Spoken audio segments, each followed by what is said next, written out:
صل وسلم دائما أبدا على حبيبك خير الخلق كلهم مولاي صل وسلم. Bismillahirrahmanirrahim. Assalamualaikum warahmatullahi wabarakatuh. Alhamdulillahirabbil alamin wal aqibatu lil muttaqin wala udwana illa 'alal zalimin. Subhanaka la ilma lana illa ma 'allamtana innaka antal alimul hakim. Wala haula wala quwwata illa billahil aliyyil azim. May yahdihillahu fahuwal muhtadi wa may yudlil falan tajida lahu waliyyan mursyida. Asyhadu wa nashhadu an la ilaha illallah wa nashhadu anna Muhammadan abduhu wa rasuluhu amma ba'd. Tuan-tuan sidang penonton yang dirahmati Allah sekalian, marilah sama-sama kita merafakkan setinggi-tinggi rasa syukur kepada Allah Subhanahu wa taala dengan limpah dan inayah daripada Allah Subhanahu wa taala dapat kita sama-sama bersua dalam sesi tazkirah ringkas pada hari ini.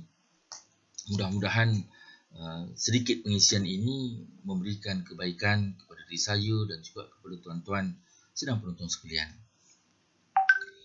Tuan-tuan sedang hadirin yang dirahmati Allah sekalian, kita melihat pada ketika ini, alhamdulillah masih diberikan kesempatan oleh Allah Subhanahu Wa Taala untuk kita dipilih oleh Allah Subhanahu Wa Taala berada dalam bulan Ramadan Al-Mubarak 1441 Hijrah ini.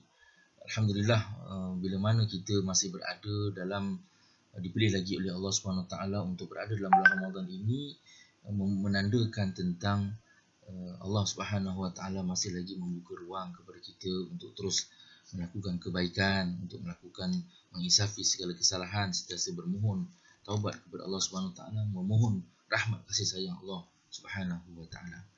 Dalam keadaan kita menyambut bulan Ramadan pada tahun ini diuji dengan suatu musibah yang sangat besar, yang dirasai oleh seluruh dunia. Kita terpaksa berada dalam keadaan terkawal, dalam keadaan perintah kawalan pergerakan PKP, disebabkan oleh suatu makhluk yang bernama COVID-19, virus yang memberikan suatu ancaman, memberikan suatu wabak kepada seluruh manusia, menyebabkan kita menjadi takut. Akhirnya ketakutan kita itu menyebabkan langkah sewajarnya dilaksanakan dengan mengawal pergerakan kita, seolah-olah suatu penjara dalam kehidupan kita. Ala kulli hal, kita berbalik kepada topik perbincangan kita pada petang ini, iaitu berkaitan dengan taubat. Mohon keampunan Allah Subhanahu Wa Taala kerana ini adalah bulan-bulan keampunan Allah Subhanahu Wa Taala. Suatu perkara yang saya ingin jelaskan ialah berkaitan dengan kaitan bulan Ramadan pada kali ini dan juga COVID-19. Yang kita nyatakan tadi itu merupakan suatu ujian dan juga musibah daripada Allah Subhanahu Wa Taala. Secara pastinya, bila kita menjurus kepada musibah ataupun ujian yang Allah berikan kepada kita ini, hakikatnya dia berbalik kepada disebabkan oleh faktor manusia itu sendiri. Faktor manusia ataupun kita sendiri. Allah menyatakan dalam surah Ar-Rum ayat 41. A'udzubillahi minasyaitonirrajim. Zaharal fasadu fil barri wal bahri bima kasabat aydin nas liyudhiqahum ba'dal ladzi 'amilu la'allahum yarji'un. Yang bermaksud telah timbul pelbagai kerosakan di darat dan juga di laut dengan sebab apa yang telah dilakukan oleh tangan-tangan manusia. Yang timbul sedemikian itu adalah kerana Allah hendak merasakan kepada mereka itu sebahagian daripada balasan perbuatan buruk yang mereka lakukan, supaya mereka dapat kembali bertaubat kepada Allah Subhanahu Wa Taala. Tuan-tuan sedang hadirin, sedang penonton dan rahmat Allah sekalian, bila kita sebutkan tadi berkaitan dengan penyataan jelas setiap daripada musibah, setiap daripada bencana alam, setiap daripada apa-apa juga perkara yang berlaku atas muka bumi ini, ia sebenarnya adalah berkaitan dengan kesalahan ataupun tangan-tangan manusia sendiri, atas kesilapan, kealpaan, kelalaian manusia itu sendiri. Dan Allah merasakan itu sebenarnya supaya manusia itu kembali sedar, ingat ini merupakan suatu ujian daripada Allah Subhanahu Wa Taala, daripada Allah Subhanahu Wa Taala, Allah yang menurunkan musibah, dan hendaklah kita kembali kepada Allah Subhanahu Wa Taala memohon keampunan. Dan Allah juga menyatakan dalam ayat yang lain dalam surah Asy-Syura ayat 30, "Wa ma asabakum min musibatin fabima kasabat aydikum wa ya'fu an katsir." Yang bermaksud, dan kejadian buruk yang menimpa kamu dari musibah itu adalah disebabkan oleh perbuatan kamu sendiri. Allah akan mengampunkan sebahagian besar daripada dosa-dosa kamu. Tuan-tuan sedang hadirin, para penonton dan rahmati Allah sekalian, kita berbalik kepada fakta yang jelas, merujuk kepada setiap ujian musibah yang Allah kurniakan kepada kita ini adalah kesalahan daripada manusia itu sendiri. Hakikat ini harus disedari oleh setiap insan, manusia. Sebagai manusia ini kita kena sedar ini merupakan kesalahan-kesalahan daripada manusia. Tanpa perlu kita menuding jari kepada siapa yang melakukan kesalahan-kesalahan itu, maka kita juga harus mengambil tanggungjawab. Barangkali kesalahan itu juga adalah daripada kita, daripada keluarga kita, daripada orang-orang yang berada di sekeliling kita. Maka inilah penting untuk sama-sama kita menanamkan kesedaran, kita mengajak setiap manusia yang beriman kepada Allah Subhanahu Wa Taala, ataupun juga barangkali manusia-manusia yang tidak beriman, mereka tidak boleh nak menolak bahawa ini merupakan kerja buat bukan manusia yang menurunkan virus ini, tetapi adalah Allah Subhanahu Wa Taala. Cuma ni mereka barangkali rasa ego dan tidak mahu mengakui perkara tersebut. Hakikatnya kita sebagai seorang Islam mengakui ini merupakan suatu daripada ujian kurniaan daripada Allah Subhanahu Wa Taala kepada kita, dan kita harus mengakui bahawa ini disebabkan oleh faktor kesalahan-kesalahan yang kita lakukan. Jadi dalam keadaan kita sedar ini merupakan perbuatan-perbuatan manusia, Allah juga memberikan suatu jalan untuk kita menghilangkan, mengangkat musibah-musibah seperti ini. Dalam keadaan Allah adanya sifat-sifat Ar-Rahman Ar-Rahim Allah Subhanahu Wa Taala, sifat Al-Ghafur, pengampun Allah Subhanahu Wa Taala, sifat At-Tawwab, menerima taubat. Allah memberikan jalan dengan memberikan suatu panduan. Ini merujuk kepada firman Allah Subhanahu Wa Taala dalam surah Ali Imran ayat 135. Allah menyatakan, auzubillahi minasyaitonirrajim. Allah berfirman, walladzina idza fa'alu fahishatan aw zalamu anfusahum zakarullah fastaghfaru lidzunubihim wa man yaghfiru dzunuba illa Allah wa lam yusirru ala ma fa'alu wa hum ya'lamun. Yang maksudnya, dan juga orang-orang yang apabila melakukan perbuatan keji dan menganiaya diri sendiri, mereka segera ingat kepada Allah Subhanahu Wa Taala, lalu memohon ampun akan dosa-dosa mereka. Dan sememangnya tidak ada yang akan mengampunkan dosa-dosa itu melainkan Allah Subhanahu Wa Taala. Dan mereka juga tidak akan meneruskan lagi perbuatan-perbuatan keji yang mereka lakukan, sedangkan mereka mengetahui akan salah dan akibatnya. Kita cuba mengambil tentang dua ayat ini. Kita sebutkan tadi apa yang berlaku pada ketika ini adalah disebabkan, Allah menyatakan adalah disebabkan oleh kesalahan-kesalahan, kesilapan, dosa-dosa manusia itu sendiri. Dan ayat yang seterusnya juga kita melihat kepada bagaimana ruang jalan untuk kita menyelesaikan masalah yang berlaku, dengan Allah memberikan jalan supaya kita kembali bertaubat kepada Allah Subhanahu Wa Taala. Bila mana kita sebutkan tadi, dan orang-orang yang apabila melakukan perbuatan keji dan menganiaya diri mereka sendiri, perbuatan maksiat ataupun barangkali menganiaya diri mereka sendiri, mereka tahu perbuatan itu salah tetapi mereka terus melakukan perbuatan yang melakukan kesalahan itu sendiri, tetapi Allah memberikan satu jalan penyelesaian supaya segera ingat Allah Subhanahu Wa Taala dan memohon ampun. Ya, nescaya Allah Subhanahu Wa Taala akan ampunkan dosa-dosa. Mudah-mudahan dengan ampunnya, terangkatnya dosa-dosa kita ni, Allah akan mengampunkan, Allah akan mengangkat juga musibah yang sedang melanda kita pada hari ini. Tuan-tuan sedang hadirin, sedang penonton yang dirahmati Allah sekalian, dalam keadaan kita mengakui tentang kesalahan-kesalahan yang kita lakukan, kemaksiatan yang kita lakukan, kita harus akui bahawa kita banyak melakukan kesalahan. Ya, cuma dalam ayat yang lain, dalam banyak-banyak kesalahan, sebagaimana juga yang saya dalam surah Asy-Syura ayat 30 tadi, Allah sebutkan wa ya'fu an katsir, yang dijelaskan tentang Allah akan mengampunkan sebahagian besar daripada dosa-dosa kesalahan kamu. Ya, sebahagian itu disebutkan dalam ayat yang lain.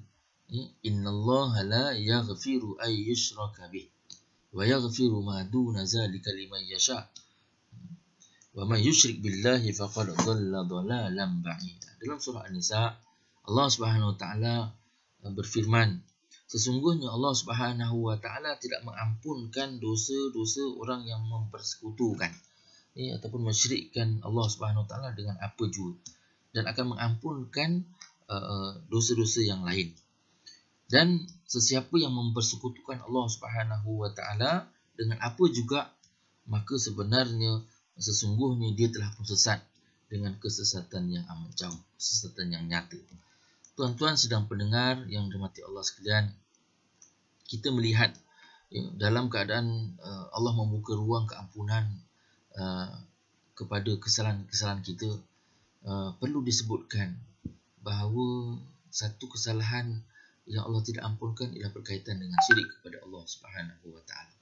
Saya mengajak kepada tuan-tuan, para penonton, para pendengar, hadirin yang dirahmati Allah sekalian, melihat kepada ini perkara yang penting.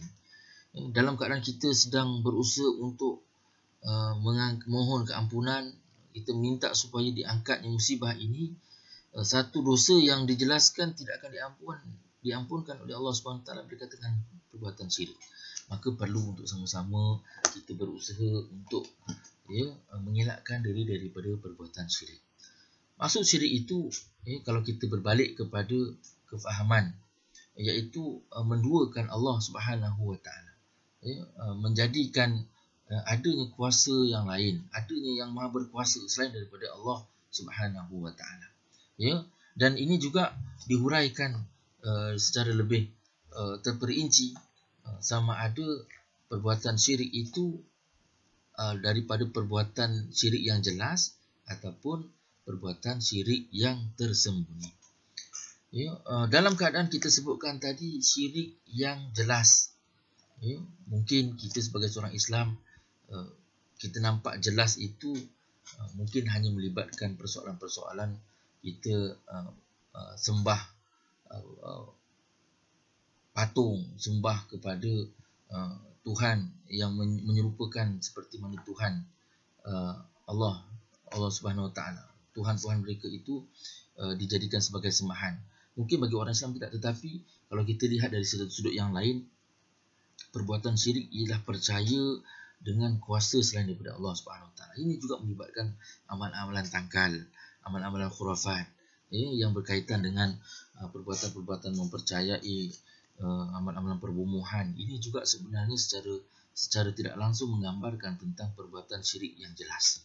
Sebab itu tuan-tuan, saya mengajak supaya kesalahan-kesalahan yang melibatkan syirik, perbuatan tangkal, khurafat, azimat ini, ia termasuk dalam syirik yang jelas. Maka sebagaimana saya nyatakan tadi dalam ayat surah An-Nisa, Allah menjelaskan bahawa ini merupakan kesalahan yang tidak diampunkan oleh Allah Subhanahu Wa Taala. Saya mengajak supaya kita berbalik kepada persoalan kita sedang berusaha untuk melakukan kebaikan.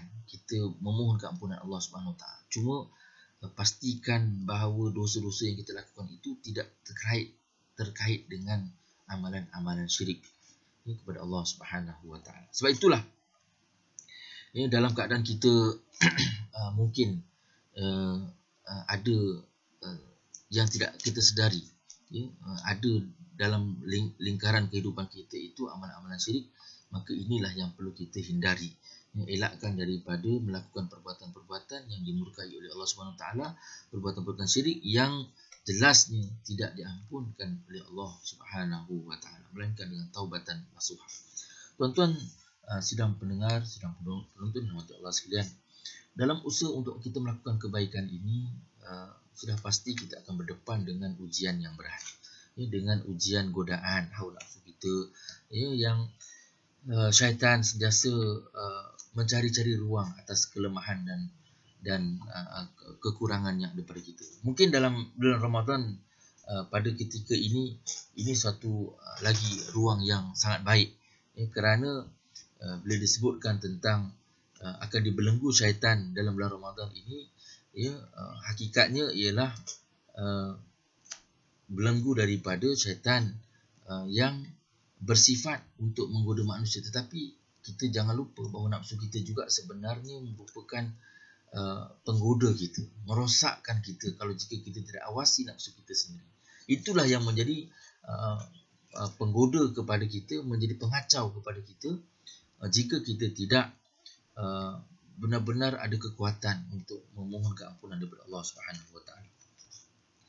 Kita merujuk kepada hadis daripada Imam Ahmad daripada Abu Sa'id radhiyallahu anhu. Nabi sallallahu alaihi wasallam bersabda, Iblis berkata, "Wahai Tuhan, dan demi kemuliaan-Mu, aku akan terus menggoda anak Adam selama roh mereka berada di dalam tubuh mereka."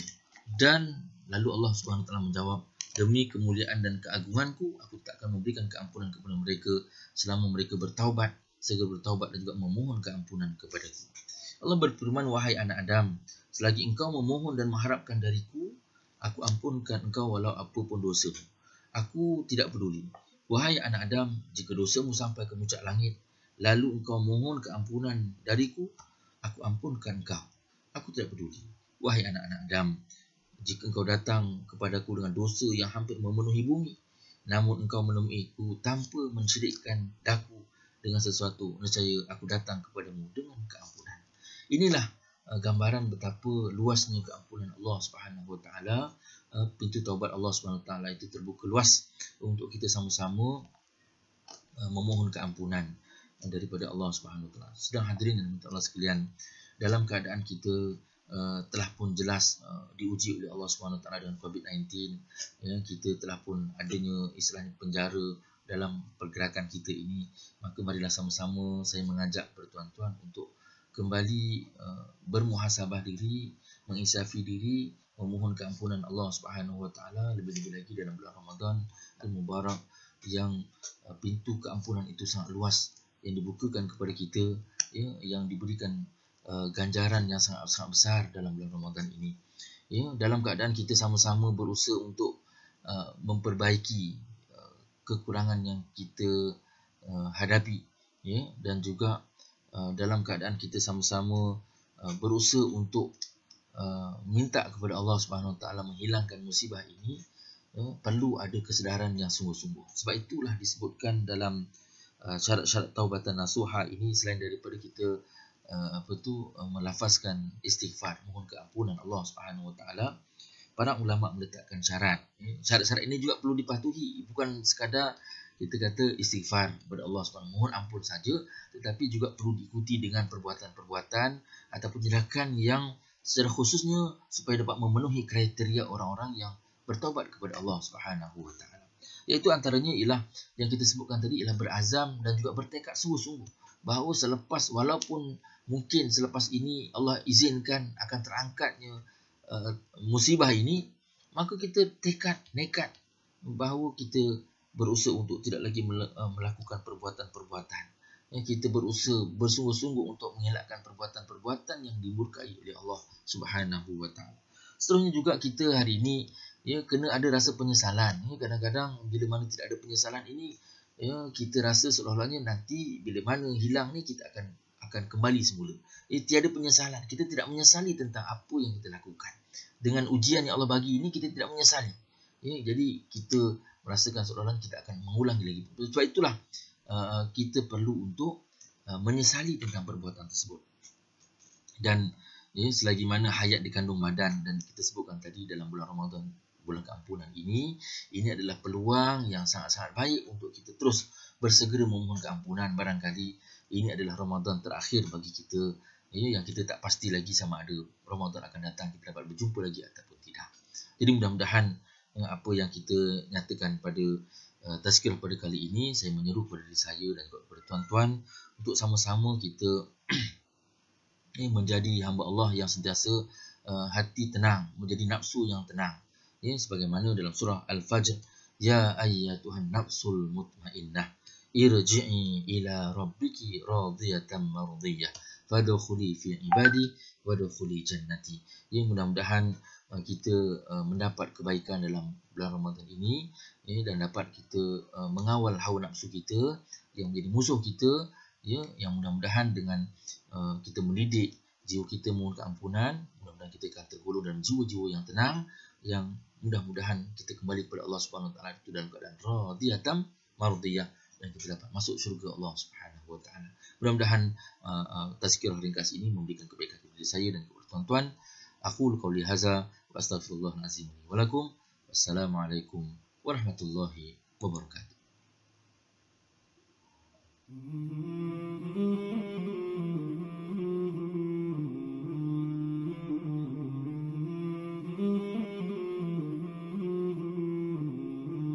مولاي صل وسلم